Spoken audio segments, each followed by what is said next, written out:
She was 9 when she asked why we save those who cannot save themselves. I was 16 when her curiosity became lethal, first a poisoned cat, then a terrified neighbor, and finally a plastic bag on our living room couch, hiding a truth I was desperate to expose. My 9-year-old sister, Emma, looked up from her homework one evening and asked me with startling calm, "Why do we help people who can help themselves?" I was 16, headphones in, buried in sat prep and teenage trivialities. "Because that's what good people do, Emma," I muttered before drifting back into my music. She closed her notebook with a slow, deliberate snap. I should have noticed the curl of her lip, the faint shadow behind her eyes. The first real alarm came during dinner a few nights later. Emma pointed to a classmate who'd burst into tears in gym, cataloging his weakness in her notebook. I laughed it off as weird kid stuff, but then Mr. Pinelli came to our door holding Patch, his tabby, and I saw the truth. Patch's fur was bare in places, his eyes bloodred, tongue an unnatural blue. Mr. Pinelli gasped as he showed me security footage of Emma slipping something into the cat's bowl in our back garden. My heart jumped then plummeted when Emma met my gaze, an unreadable smirk on her face. Emma's rare form of autism, our parents would later tell anyone who asked, was hard to manage. I swallowed my horror, handed Mr. Pinelli $300, and closed the door on the gasping cat and my own guilt. "What the actual?" Emma blurted, eyes bright. It was old as hell. I just wanted to see what happened. That was my turning point. With Dad gone and Mom working 16-hour shifts at the hospital, I became Emma's de facto guardian. I emptied my savings at Barnes & Noble, devouring every book on conduct disorders until I felt qualified to be the next Mary Poppins. Our first big talk was not about puberty or trust, but about empathy and the simple care owed to every living creature. Emma listened, tilting her head like a curious caged bird. When she asked, "If natural selection is real, why do we keep the defective ones around?" I felt ice run down my spine. The word defective scraped against my conscience, but I pressed on, because I was her only shot at learning right from wrong. I enrolled her in therapy with a specialist, signed her up for softball to teach teamwork, and dragged her more obviously than not to volunteer at the animal shelter. For months, reports came back clean. Teachers said she was engaged. The therapist said she was cooperative. I almost believed it. Then the call from Mrs. Perth shattered my relief. Our tiny therapy hamster, stashed in Emma's backpack, bore syringe marks, and Emma's neat handwriting cataloged every squeak and struggle. My chest tightened as I thanked the stunt support group leader and hung up. I fought the wave of panic and convinced myself Mrs. Perth was mistaken. That evening, I confronted Emma. She wept real tears and insisted, "She's been targeting me. Check the hamster. You'll see nothing." The cage was pristine. No punctures, no notebook. I believed her.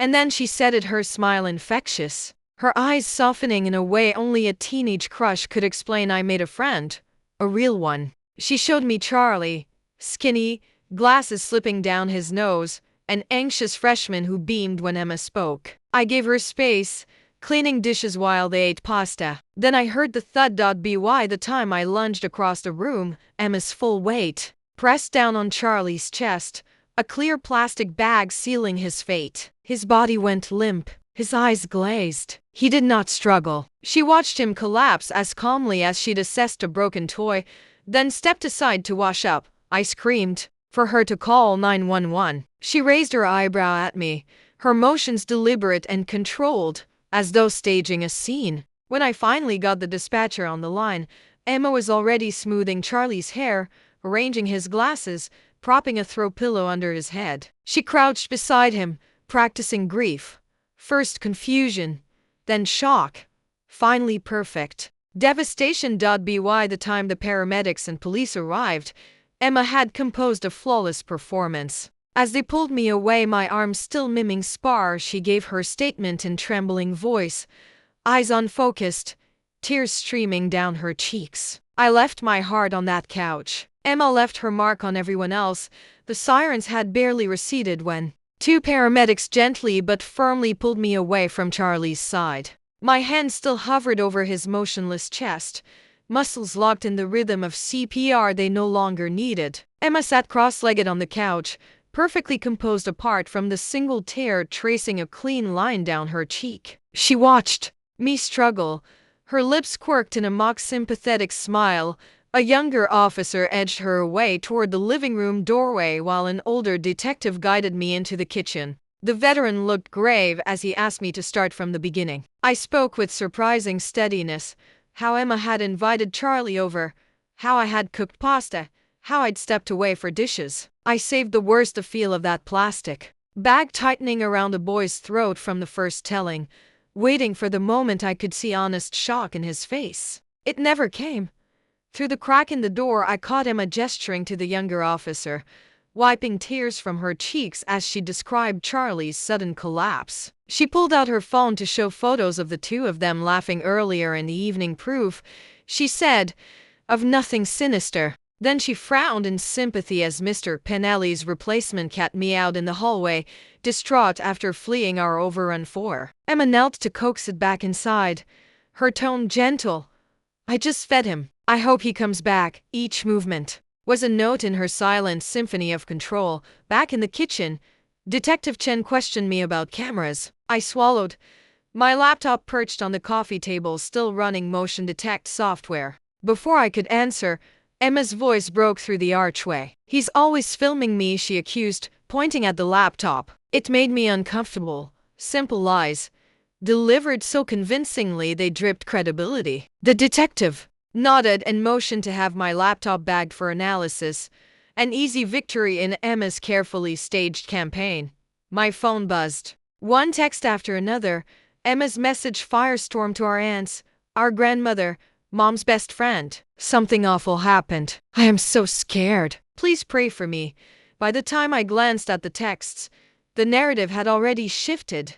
Emma, the terrified child. Me, the obsessive sibling. Every relative responded with love for Emma's trauma, sprinkled with anxious concern for you too, sis. Mom arrived in her scrubs, clutching hospital-worn fatigue and disbelief. Emma sprang into her arms, collapsing in a perfect sob. I tried to save him, but he just stopped breathing and Mom held her like a newborn. I stood at the threshold, ghost-white, unable to interrupt the tableau. Behind us, the cat yowled again, a small casualty in a night overflowing with tragedy. Emma volunteered to take care of it, vanishing into the backyard where, she later reported, the cat had escaped through the commotion. Another lie, another blemish erased. The living room became a stage. Charlie's parents arrived, crashing through the door in anguish and rage. Emma moved among them, her voice trembling as she recounted a terrifying evening. She produced the same photos she'd shown the officer, the same frantic texts. Any question aimed at me was deflected with tears and trembling words. My own protest, a choked explanation about software, cameras, evidence sounded desperate. Unstable. By 10 o'clock p.m., Killed Protective Services agents stepped in, demanding records, therapy reports, school files. They interviewed Emma in the living room under Mrs. Perth's watchful eye. They quizzed me in the kitchen about the poisoned cat and the terror hamster. I answered honestly, detailing every mistake, my barnstorming through Barnes and Noble, the softball sign-up, the volunteer shifts. But no one wanted to know I had tried. Emma's tears and grief were the only currency that carried weight. The crowd thinned at dawn. Paramedics, police, CPS, neighbors murmuring on the front porch. Emma had woven her story into every witness's mind. I sank onto the couch, staring at the spot where Charlie had died. The carpet blotched gray and red, as unremarkable as the first poisoned cat's fur stains. Emma's performance had already written the script. Unstable older sister, creepy obsession, tragic accident, and no one but me knew how meticulously she had choreographed every moment. Early the next morning, I found myself in a sterile interrogation room. At the police station, bright fluorescent lights humming overhead. Detective Chen slid a printed screenshot across the metal table, a Ring doorbell timestamp showing me arriving at home at 5:47 p.m., and Emma walking up with Charlie at 6:15 p.m. He asked why I had been home alone for nearly half an hour before her date, My throat tightened. I explained I had been in the kitchen checking on dinner and forgotten to close the back door properly. Each word sounded hollow. He leaned forward and asked about the laptop cameras. I told him they were part of my remote work setup, motion detect software to guard against break-ins. Emma's accusation that I had been secretly filming her had already been logged, and now my own testimony felt like an admission of creepy obsession. While I spoke, a forensics team wheeled my laptop out through a side door. Emma had engineered its seizure before I could delete anything. When I mentioned Grandma's inconsistent account, her insisting I was at work the day Charlie died when I was actually home, Detective Chen nodded knowingly. He said Emma's lawyer had highlighted those contradictions to argue that my statements could not be trusted. I glanced out the window, watching a family member arrive to give Emma moral support. In that moment, I felt entirely alone.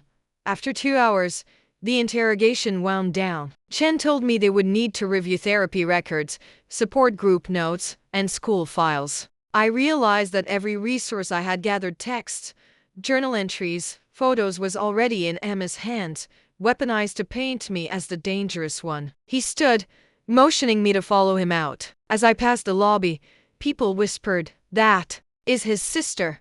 Poor child. What a tragedy." Emma's narrative had become the only truth they could see. I left the station into the midday sun, shoulders heavy with dread. My phone lit up with messages from friends and former co-workers, all expressing sympathy for Emma and concern for my mental health. No one reached out to ask how I was holding up. I walked a few blocks home in a daze, rehearsing the next steps in my mind.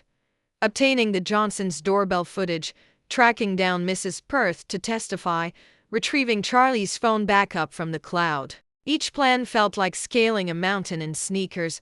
That evening, I sat in the ruins of our living room, the carpet still bearing dark stains. I opened my shared Google Drive to download every photo and document Emma might have missed. Our childhood snapshots, her early notebooks cataloging stimuli, my old essays about family stress. With each file saved, I felt a flicker of hope. Charlie's evidence still existed, and if I could present it with precision, maybe the world would finally see Emma for who she truly was and not the scared, grieving child she'd so brilliantly portrayed.